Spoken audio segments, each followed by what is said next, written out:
You mean to tell me it took a person almost about to lose his life for the truth to finally come out, or someone's version of the truth to come out? You're really waiting until a person is on their deathbed to have a heart. Hey, look, man, y'all be the judge. You tell me if you think this is real or not. I got some stuff that I want to say, but I'm gonna play this. We're gonna talk about it though. Prayers up. You need people like me.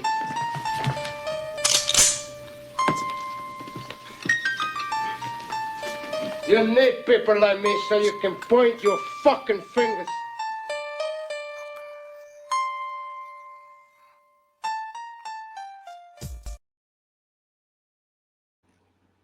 And the footage that I'm about to play,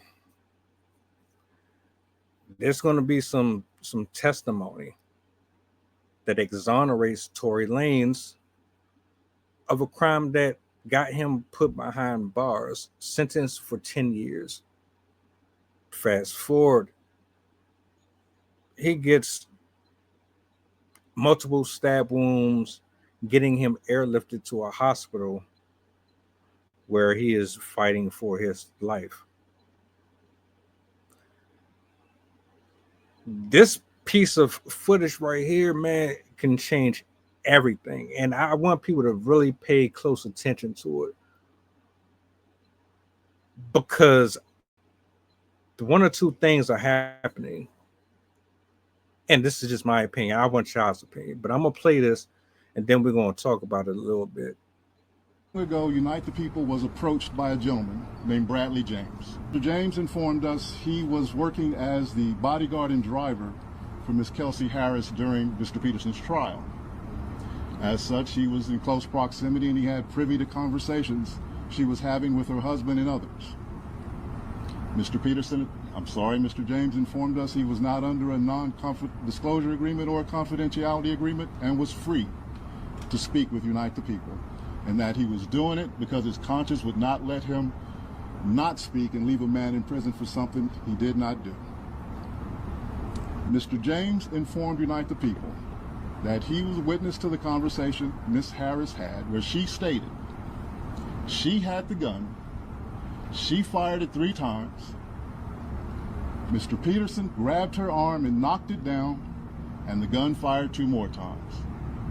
In essence, Mr. Peterson never shot anybody, never even touched that gun, never fired the gun. This statement aligns with the statement of the only non-party witness to the case, Mr. Sean Kelly, who at trial testified he saw 2 women fighting, 2 men break up the fight, 1 man grabbed the other one's arm, gunshots came from the passenger side. If you want to check out the full video, go to Urban Politicians. There's way more to this. I just wanted to give you what is pretty much going to be spread everywhere if it's not already spread everywhere. Let's go ahead and talk about this one for a second. If this is true, somebody failed at their job. Matter of fact, a multitude of people failed at their job, from prosecutor to judge to jury. You didn't do what you were supposed to do unless you actually did what you were supposed to do. If that man is innocent, for one, I'm going to say this, brother, I hope and pray that you have a speedy recovery. But if you took a charge that you shouldn't have took because of a stupid code of street ethics, then your dumb ass got what you had coming to you. Ain't no fucking way in the world I'm about to sit up here and do 10 years for some shit that I didn't do. Are you fucking nuts? If that's not the case, I retract my statement. Not sacrificing my life over a female or anybody, over nothing that had no. But you telling me within all of this, why would you wait until this man didn't serve what 4 or 5 years of his life in prison?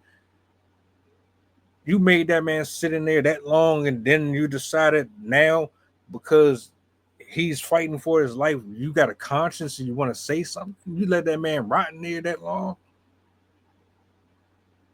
That don't seem kind of fucked up, suspicious.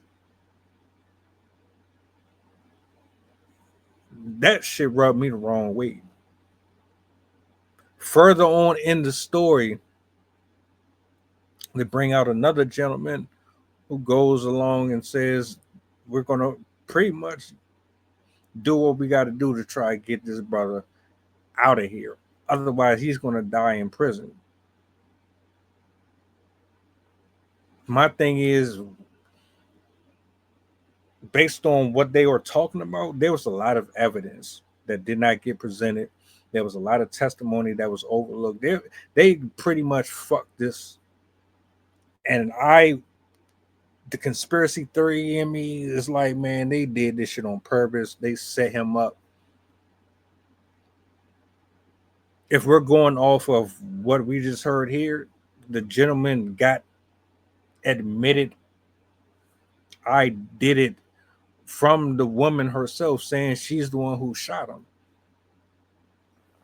But it's like, damn, you waited all this long to say something. Why would we believe you?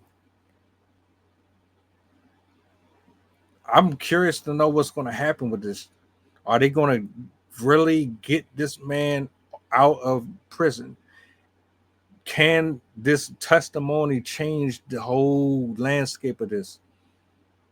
And what's going to happen to Megan Thee Stallion if it comes back that this bitch lied? If she absolutely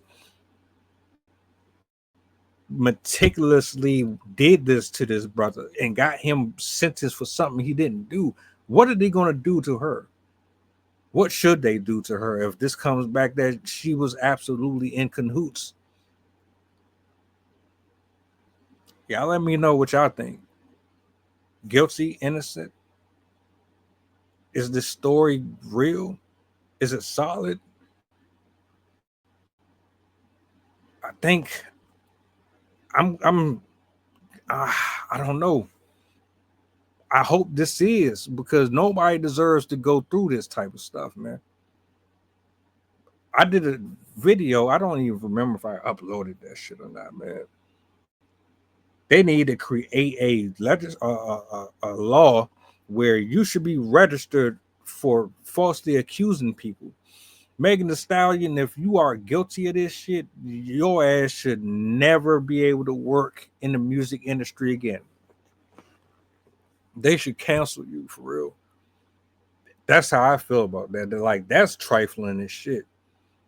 If that's real. And then y'all up here worshiping her, nah. Pack her the fuck up.